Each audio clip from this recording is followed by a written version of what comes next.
Howdy, this is Mackenzie Franklin from SideGame LLC here in Colorado Springs, Colorado. Today we're going to be doing our crowdfunding segment on 2 Kickstarter games that are currently on Kickstarter, and also taking a look at 2 new games that entered the library and that we've gotten a chance to play and a little bit more in depth to actually see what they're all about. So first off, the 2 Kickstarter games are going to be Dustbiters as well as Backyard Chickens, a little bit shorter games this time. And then we also have, for the most recently introduced, we have Glenmore II Chronicles, which just recently delivered with the Highland Games expansion, as well as Ankh, the Gods of Egypt. So this is going to include the Pharaoh expansion. So we're going to take an in-depth dive on what makes the Pharaoh expansion different, what changes the base game, all of that. So that being said, let's go ahead and jump into our first one. Now, the first game we're going to talk about is Backyard Chickens. Now, the reason that I chose this game was, first off, the theme I think is absolutely hilarious. So the whole theme is that you are a family that has recently decided to invest in backyard chickens. And what does this mean? What does this look like? Well, you want fresh eggs in the morning. Maybe you want something that, a pet that you can't cuddle. That's what backyard chickens are for. They're going to fill those 2 roles for you. So backyard chickens here, back when I was, I think in high school, my mom decided to get backyard chickens for her house, and it was pretty hilarious. We named them Crispy, Original Recipe, and Fried. It was hilarious because we know at some point we were probably not going to have them anymore. And, it was a self-fulfilling prophecy at that moment. I thought that was pretty fantastic. But they did have some pretty dang amazing eggs. But unfortunately, my mom lived in New Mexico at the time, so they did not survive very long. I think that maybe they got broken into. I don't remember exactly, but all I know is they don't have them anymore. I don't know the lifespan on a chicken, though. Maybe they died naturally. I'll have to check in on that. It's been a while. So I was only there for about a year or 2, but it was pretty great. I think it's hilarious. But what is this game? What is Backyard Chickens about? So Backyard Chickens is a deck building game. It's very straightforward. All you're going to do on your turn is you'll have a hand of these supply cards. And at the start of each round, you're going to draw 6, I believe, and you'll use these supply cards in order to feed your chickens. Not just feed them, but also you're going to water them. And then some chickens have like favorite dishes, things that they really enjoy. Now, why are you feeding and watering these chickens? Well, ultimately, you are going to have them here in your flock section, and you're going to actually be rotating the cards like on their sides here to represent their happiness level. So the happier your chickens, the better they're going to do for you. Not only are they going to produce eggs for you, which is the currency in the game, but they're also going to score you points. And this game is kind of cool. It's a race to 10 points. And I like that it's easy to track, but it's kind of up to you how you want to grab those points. So there's 2 ways to get points in this game. The first way is your chickens themselves. They are worth multiple points based on their happiness level, how much you fed them, how watered they are. So you can really focus on just, making sure your chickens are doing well.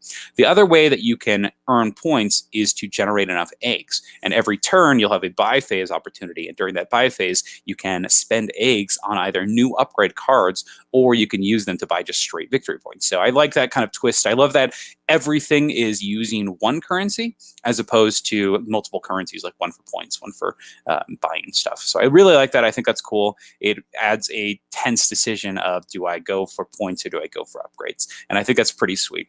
Now, that's pretty much the game as a whole. So you buy cards to feed your chickens, and then these chickens are going to hopefully score you points.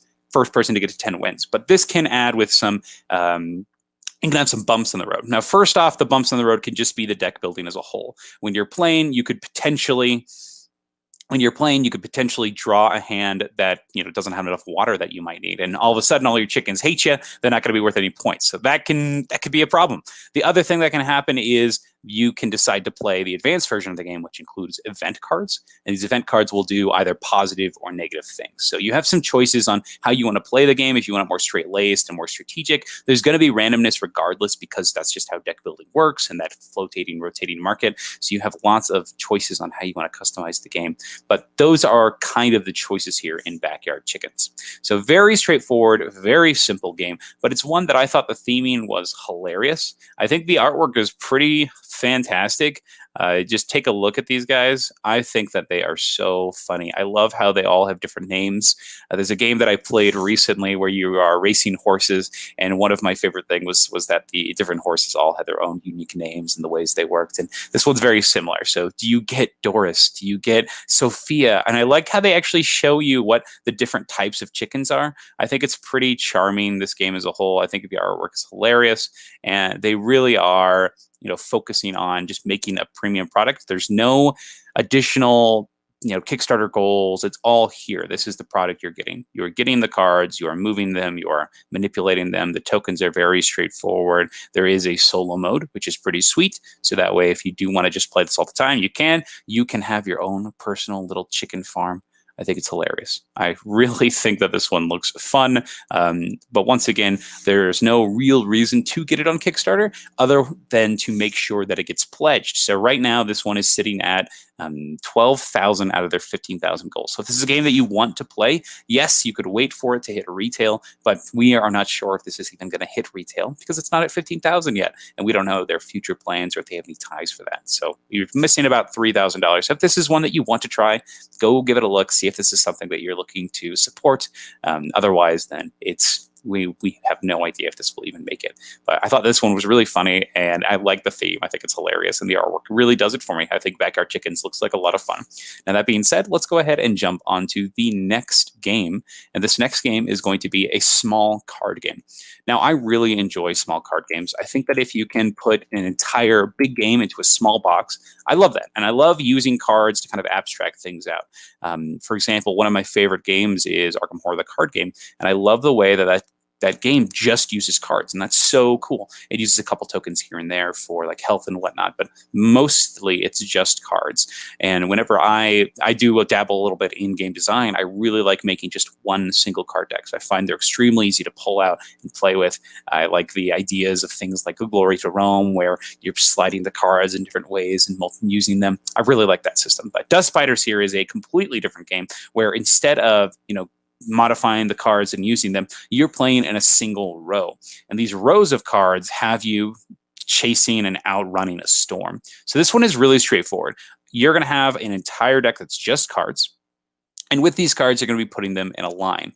So this line here represents each player's cards that they're using, essentially. Everything that's facing you are your cards. Everything that's facing the opponent are their cards. And your whole goal is to make it so that you're the only one with cards there. And you're going to be doing that by manipulating the market here. So this deck is full of all unique cards, and each card is associated with an ability. Now, once again, the gameplay is extremely simple. On your turn, you have that row of cards, and I love that each turn you have complete choices of what you're going to do. The first thing you could do is you can move a card somewhere, so you can move it along this path. The second thing that you can do is you can activate the ability on a card. The third thing you could do is you could draw a card from the deck. And then the last thing you can do is you can use the ability on one of these cards. Or sorry, you can summon one of these cards. So summon a card, use the ability of a card, draw a card, or move a card. And that's it. And it's very straightforward, very simple, but the randomness is going to come from the card draw. The randomness is going to come from, I guess the unpredictability of your opponent and what they have, but there is some sort of predictability in that because the deck is so small. There's only about 22 here. So I really like that system exists. And eventually, if you keep drawing cards, that deck is going to run out. So that's soon going to become not an option. The other thing I really like about this system is that as you play and as you move along, at the end of every turn, whatever car is on the back end of the storm is destroyed. And I think that's neat. There's a guaranteed way that the game will end eventually. I like that. It's not going to take too long. But the other thing I really like about this is actually the setup. So when you play the game, the original setup is whoever goes first as a kind of balancing mechanism, that first player, all four of their starting cars are going to start at the back of the line. So they're basically in a bad position where no matter what, one of their cars is going to get destroyed. And I think that's really cool. I think that's a great way to balance this. And I think that this looks like a sweet little card game. It reminds me a lot of something like Guillotine's mechanic where they're going to be chopping your cars. But I really like the customization of the gameplay with the different abilities that you get to use. They were going over some of the abilities of the cards, and some of them could launch other cars up. Some of them could destroy them with rockets or torpedoes, and then some of them could even copy the abilities of other cards. So I like that. You have like a brain jacker or something like that. So it seems very fun. I like this one. This one looks very cool. And once again, I really like these card-only games. I think they're a lot of fun. I think they're very interesting, and I love that you can fit a giant package into the game. I also really like this art style. I think it looks extremely fun. It has this nice pink coloring. I really like that take on the Wasteland Apocalypse. You saw this in Radlands. We saw this in Wasteland Express delivery service. This one reminds me of, honestly, like a comic book, and I think that it looks like a lot of fun. So this one is one that I'm interested, excited, and is funded. So if you do want to back this, that's fantastic. I don't think there's anything crazy for the backing it on Kickstarter. Outside of the art of Dustbiters, as well as for additional merch. So there's lots of merch that you can go with, and I think that's really fun. You get patches, you're going to get some of these air fresheners. So I think that's really fun. It shows that you're back in the game, and it's exactly what it's supposed to be, something extra, something fun, but something you don't need. So the Kickstarter exclusives here are exclusively merch, and I think that's really fun. It shows that you are supporting that game and you believe that you like the project. So those are the two games that I wanted to cover in particular that are on Kickstarter right now. So let's go ahead and jump into the games that recently delivered into the library, and let's see my initial thoughts on them. So the first game that I want to talk about is Glenmore II Chronicles. Now, Glenmore II Chronicles here is a wonderful game. I was very, very surprised at how much fun this game is. Now, I've only played it about 4 times now. I've played it twice with other people, and then I've played it twice with the new solo mode that comes in the Highland games. So I've actually used one of the Chronicles already, but it's just the solo one, so it's nothing too crazy. So in Glenmore II Chronicles, you are going to be playing as a Scottish clan, and this Scottish clan is going to be taking these tiles from around a board. It implements a path mechanism here, and this path mechanism is very, very straightforward. I'll go ahead and get a picture of it for you here. So the way the path mechanism works is you pick any tile that's in front of you. After you take the tile, you will, did it load? 1 second. Let me bring it up. All right. So after you take a tile, you're going to put it in front of you. And then everybody behind you is going to get a turn to take their tile. So as you can see here, there are a lot of options, but each character here, they have a potential to take pretty much anything they want. I think that's really neat. So you have lots of different choices, lots of different things that can happen, and lots of freedom and lots of choice. Now, the further you go, the more every other player will get to go, because whoever is in last place, it's their turn. So if you go super far ahead to get a tile you really need, then the other people are going to take a lot of turns, because potentially they could take a lot of the tiles that you skipped. And I think that's really neat. In a lower player count game, you also use this die, and the die serves as a dummy player that will move 1 to 3 spaces. And it's very easy to use. You just roll it, and it takes that tile, whatever the number is. It serves as just another player, and it helps shorten the game. So I really like this system. I think it makes a lot of sense. But what do you do with the tiles when you get them? When you get a tile, you're going to put it in front of you into your clan area. You start with this double tile, and you'll use that as your starting pieces, but you're going to place the tiles around your Scotsman. So wherever you have a figure, you're allowed to place a tile next to that character. So whenever you place a tile, not only do you get the effect of the tile you just placed, but you also get the effects of all the tiles around it, and that includes diagonals. So for example, say this guy just put this wheat here. In addition to using this trade icon, he would also get to move a character, and he would generate a cow and a sheep. So there's lots of cool things that can happen with positioning and placement, but here's the twist. At the end of every round, you are looking for 4 specific things. You are looking to make sure that you have the most of your clansmen in your starting castle. If they're not in your starting castle, you're not going to score points for them. You also want to check if you have more whiskey barrels than the opponent. You also want to check if you have more cards, and then more characters. Now the characters give you abilities, but they don't add tiles to your land here. So, you're giving up that engine building for special one-off powers, but that can kind of bite you later. So you have this really distinct choice on what you're going to do. And I really like that choice here. I think it's really fascinating, really interesting. Now, the other cool thing about this with those people tiles is that you get to place on the clan board. And the clan board is this gigantic board full of special abilities. And these abilities are going to change the game in really fun ways. A lot of them are just one-off effects, but others can be big swings. They can be permanent effects. They can give you the new ways to score, so you can kind of plan strategically, which of these you're going to play. This game gives me a lot of vibes for something like Castles of Burgundy, honestly, with the way that you're going to be scoring things, where the information is out there. It's interesting. Your first game, you're probably going to have to look up a couple of these yellow tiles and a couple of the other things. But once you start going, things will click. And you'll be like, oh my gosh, this game is so cool. This game has lots of little things, little knobs that you're going to be turning. I'm quite impressed with this one. The game also employs this really fun mechanic that I really like, a card mechanic. So some of the tiles will have cards attached to them. So for example, the Lock Shield here, if you take this tile, you also get this card that's associated with it. And that's one of the scoring conditions, is if you have more cards than the opponent. These are like places of interest. So if you have more than those than your opponent, you're also going to score more points. And I really like that they are going to vary in what they do. The earlier ones generally will give you resources. The later ones can give you special abilities or scoring conditions. And the later ones are going to let you do some bonkers moves, maybe activating additional tiles, getting rid of tiles. That way you can replace, because the scoring is so interesting here. Once again, you're going to score for if you have more cards than the other people. And when you check that, you check the person who has the least amount of cards. So if I have 4 cards and the opponent has 0, they didn't pick up any cards because everybody else was taking them, you score compared to them. And if it's 1, 2, or 3, you just score 1, 2, or 3 points if you have more than the other person. But if you have 4 more than the other person, you're going to get, I think it's like 5 points, 6 points. And then if you have 5 or more, you get 8 points. So you can score a lot if you're blowing people out in certain competitions. And I think that's really fun. And you only just have to be better than the person in last place. And I think that's awesome. Because if you notice somebody's not, ignoring an aspect of something, you can go for it.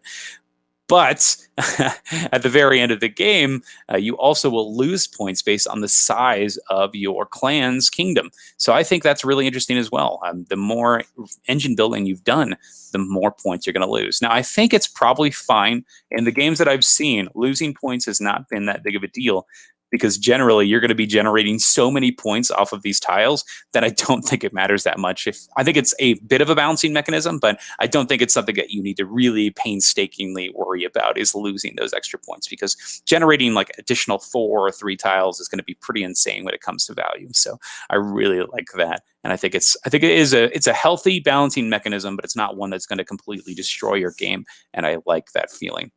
Now, the last thing that I want to quick mention here is how the market system works here. So I like it. It's very straightforward. It's very simple. What you're going to do is anytime you are in the market, you can sell a good. Anytime it's your turn, you can sell a good for the amount of coins that are on the market.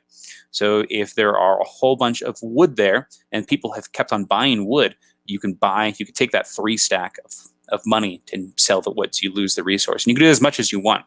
The other cool thing is you can buy resources from the market. For example, if you wanted to buy a sheep there, the 1 is uncovered, so you just place a single dollar on it, and then you take a sheep. And you have to use it when you're taking an action. So you can't just willy-nilly get resources and place them on things. And I really like that. I like that you can easily track the amount of something and how much it's worth. Very simple, very straightforward. If it's full, you cannot sell. And if it's empty, you cannot buy. And I think that's awesome. I think it makes a lot of sense. It flows based on the number of players. Very, very solid. Now, the last thing that I want to mention is the solo mode, and that comes in the Highline games. I think the solo mode does an extremely good job. It's an entire chronicle by itself, so you just simply open up the box and you lay it out. But it works really, really well. The way it does things is it has a deck of these AI cards. You're going to be flipping the cards, and the card tells you what tiles it's looking at, and then the priority level of those tiles, which ones that it's looking for in particular. It'll pick up the tile, put it on its own little player board, and based on the tile, it's going to do something. It could, if it's a resource tile, generally it's going to collect bricks, and it uses bricks to trade for points. If it's people, it's going to put it on the board, kind of block out spots potentially on the board where it's at. And then if it's a any other tile, essentially. It's just going to try to accrue resources for whatever endgame scoring condition it is. And I think it's really neat. And it still counts all the tiles it's picking up. It still counts everything for scoring for you, but it does so in a really easily trackable way that's easy to follow and not difficult at all to implement. I think that this is an awesome way to get the game played. I think that this means that you're going to be able to dive through a lot of the different chronicles, because in addition to playing extremely smoothly with the base game, it has ways that you can customize the game based on if you're playing with specific chronicles. And I think that is awesome. I love that that exists. I love that there's a well done solo mode. It's by the Automa Factory in order to get you playing this game and having a good time. So those are my thoughts on Glenmore II Chronicles. Let's go ahead and jump to my next game I want to talk about. This is specifically going to be the Pharaoh expansion from Ankh Gods of Egypt. So if you're not familiar, Ankh Gods of Egypt is the most recent Eric Lang area control game where you are going to be a god of Egypt, and your whole goal is to become the monotheistic god. Now, when you do that, you are going to hopefully make it so everyone else in Egypt has no longer been remembered. And you're doing that by influencing the people of Egypt by, earning their devotion. You want them to be worshiping you, revering you as this almighty being. You're going to do that through battles, as well as controlling the different monuments, getting followers, and upgrading your own abilities through getting these followers. Now, the game itself, I think, is pretty dang fantastic. I really like Ankh, and I think the biggest strength of Ankh comes from its simplicity wrapped around this gigantic game. Now, the simplicity of Ankh comes from its action system. You have these 4 core actions that you're going to be using, and there are move all your dudes 3 spaces, summon a person, worship, get currency based on the number of temples you're next to that are yours. And then the last one, upgrade your abilities. That's it. That's all you get to do. Those are the 4 things. And I love that simplicity of this game. It really adds to the importance of each decision, but it also means that, hey, you don't need to weigh your decision incredibly long, because the options are so straightforward. There's no real hidden complexity and chains of events that can come from this, on the surface, but ultimately there will be, but it's nothing that you can really plan extremely high into the future for. Generally, you're going to be able to look at the board and be like, okay, if I need to move here so I could do that in the future, so this is what I'm going to do on my turn. I'll do these things. Now, that being said, there is a lot of real small things to kind of pick up as you play this game, and I think that's having that simple framework allows you to pick up on that, kind of play in that system. And I think it's really cool. I think it's done really well. Now, the other important thing here is, how do you increase the complexity and the variance, and what's a good expansion for this? Now, if we look at the other expansions for games like Blood Rage and Rising Sun, they would simply add maybe a single rule to the game. They would say, here are some more figures. They change the way that these 2 places work. Here's a new upgrade card. Here's a new set of monsters. Oh, now this card summons a figure. That was pretty much it. The other expansions are more factions, right? You had the additional factions in Rising Sun that gave you abilities. In this one, you have the Pantheon expansion that allows you to play as 5 new gods. Really awesome. I really like these expansions. Now, Ankh Gods of Egypt is a completely different expansion, because this is going to change the way that the entire game is played. This adds an entire new board to the game. And this board is I believe it's the city council or something like that. But the city council here is so interesting, because every time you summon a figure, instead of that simple action of summoning one figure, you're going to summon that figure into one of these rooms. And these rooms will resolve based on the order that they say, 1, then 2, then 3, then 4.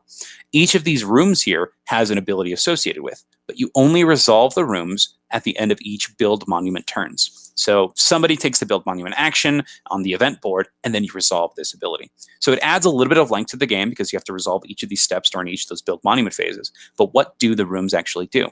If you're the person in the war room, you're allowed to add one of these political cards on the bottom here to your hand. Now, these political cards can do all sorts of things. You have Swear Fealty. You get to summon extra figures. This one here, Pilgrimage. You can get 2 worshippers or 2 followers per one of your dudes next to a temple. Convert the Weak. For each opponent's monument that you're adjacent to, you steal a follower unless they let you get a point. So you can do all sorts of ridiculous things with these cards. If you're the person who wins that first room, you're allowed to take the card first. So you have a lot of strength and power with these cards. Now, why are these cards so good? Obviously, you saw their effects. They're kind of bonkers. They basically give you more than an action's worth of resources when you play them. But here's the kicker. These political cards, after you play them, during battle, when you play that cycle of Mott card to return all your cards back to your hand, you also get to add all of the political cards that you have played back to your hand. So every battle, you're going to be trying to play that cycle of Mott card. That way you can keep on getting those political cards and use them in the next round. Because holy cow, as you can see, stealing followers or stealing devotion is insanely good. Adding more figures on the board, that's a whole action's worth of adding people. Getting multiple followers, that can be more than an entire gain followers actions. So these are essentially cramming efficiency and action economy into your game. And it's kind of crazy how these can really scale up. So that's only the first room, is getting those political cards. If you win control of the second room, you can replace one of the monuments you control with a Sphinx. And these Sphinxes have different abilities and will affect the game as well. Not only do the Sphinxes count as all of the different monument types, but you also, when you do it, you get the Sphinx's riddle. And the Sphinx's riddle here is tied to the different Pharaoh you're using. And that's something we haven't talked about yet. In addition to using this room, you also have a Pharaoh that is going to be moving along the board. There's this really fancy golden Pharaoh miniature. You'll move him around, and the Pharaoh himself will influence the area he's in. The two that we've played so far, one of them had you get an additional point every time you earn points in his area. Amazing. But the other one was very cruel, and he was the god. And every time you gained points in his area, you didn't. You just simply did not at any time. It was pretty scary. In addition to the effects from building the Sphinx, based on the Pharaoh that you're using, he gives you an additional effect. So the one that was preventing you from getting points, if you built Sphinxes while he was there, you would get to make every other player lose devotion, lose points, based on the number of Sphinx that you had built. So the more Sphinx, the stronger your ability.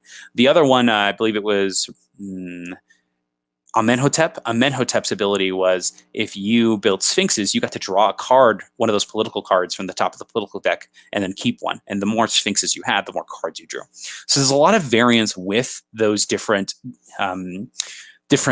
pharaohs. So you have to choose and pick what kind of feel of a game do you want. Do you want one that's really restrictive, or do you want one that's going to be a bit more open? But keep in mind, if you're being open and just handing out these political cards, the game can get pretty dang crazy and kind of off the rails.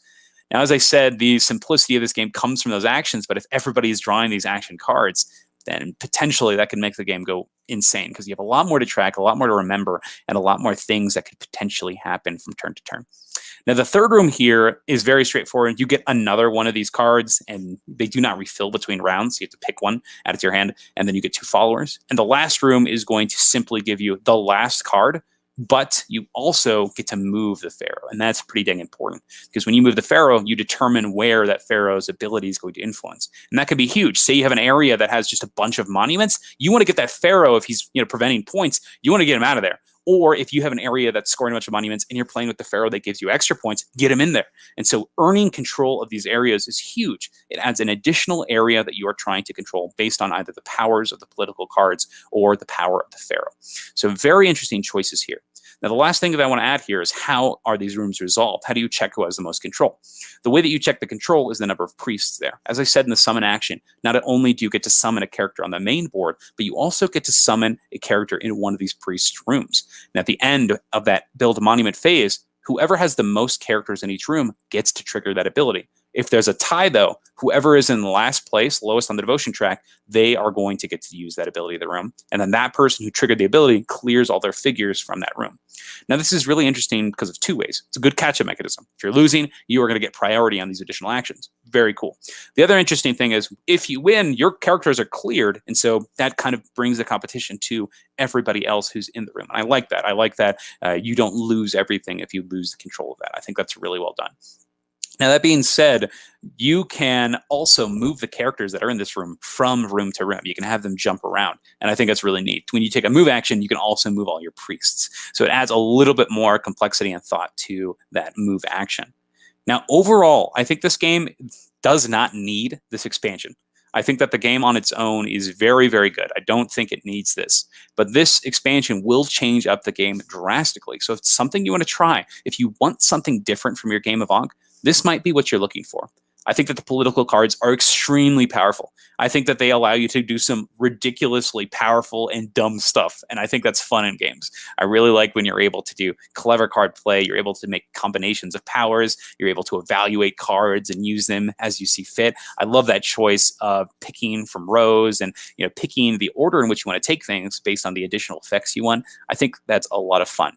Now, that being said, I do think that some of the cards in the political deck are just better than others. I think that there are ones that allow you to move. I think there are ones that allow you to take additional actions. There are ones that allow you to ignore the action you're taking and still move it and just build monuments. That one is so good. Oh my gosh, there's some ridiculous abilities in here, and there are some that are just not that good. So it's really interesting because you can clearly know when somebody's getting a good card, and when they get that card, it's pretty much theirs the whole game. They cannot lose it, so you're going to see it over and over again.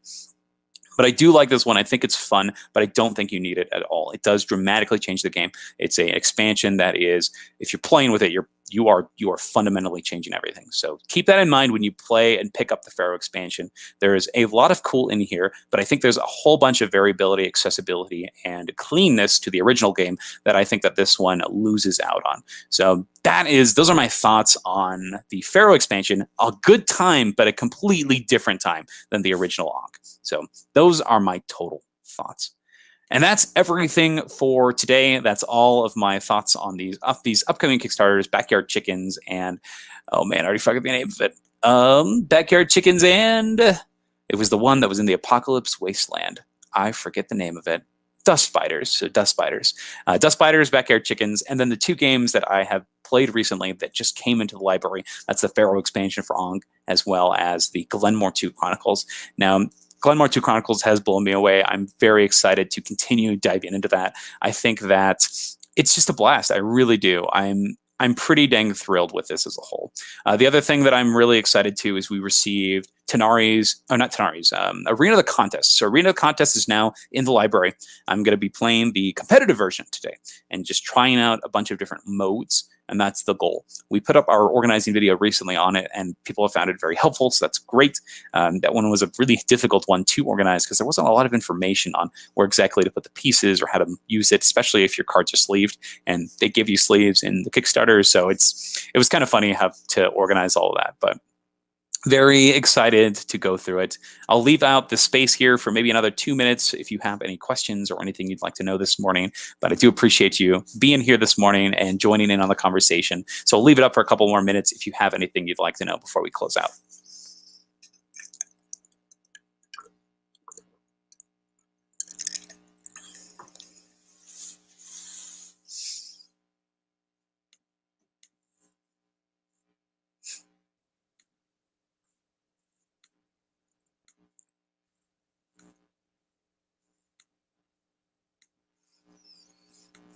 I should probably mention here. So last week on crowdfunding, we actually talked about I think it was Arydia, The Paths We Dare Tread. And that was one that I was kind of on the fence. I thought looked cool. It was really funny though, because at the end of that video, I looked into it a little bit more.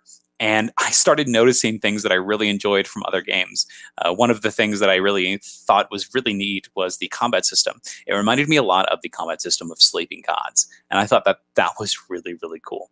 I love the puzzling nature of combat. I talked about this yesterday on the corporate cardboard with Dan. So if you want to hear my more thoughts on that, you can go check that out. But all in all, that is one that I did end up backing and became my side game selection because it looks very, very good, and I was quite surprised because it was one that I was going to write off, but it was one that I ended up going all in on. And I think something that kind of pushed me into that was we recently got rid of Edge of Darkness as another result from last week's video.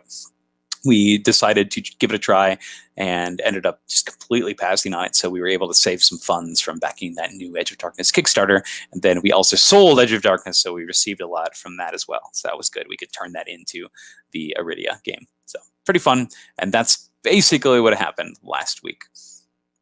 Next week, we'll be covering a couple of new games. I assume that we're going to be covering Tenaris Adventures.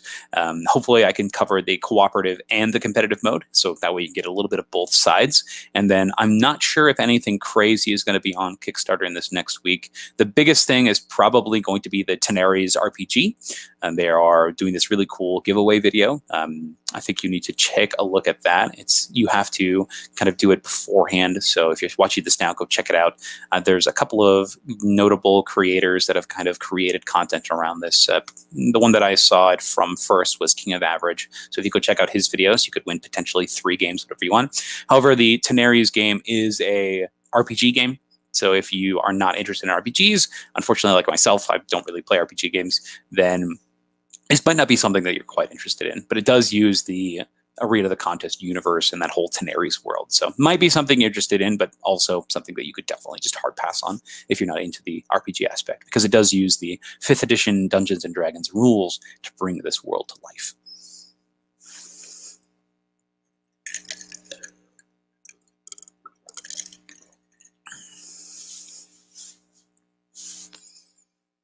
All right, so we'll go ahead and wrap it up for today. Thank you so much for being here this morning and for joining me in another crowdfunding. I really appreciate it. If you have any ideas or thoughts on Dustbiters or Backyard Chickens, or if you've played recently Glenmore II Chronicles, or if you were lucky enough to get the Ankh, Gods of Egypt with the Pharaoh expansion, I'd love to hear your thoughts on it. What do you think of the interesting engine building in Glenmore? What do you think of the political cards as a whole and the Pharaoh expansion? Do you prefer playing with the base game, or do you like using that Pharaoh expansion? I'd love to hear what you think. But thank you so much for watching this morning. Side Game Strong.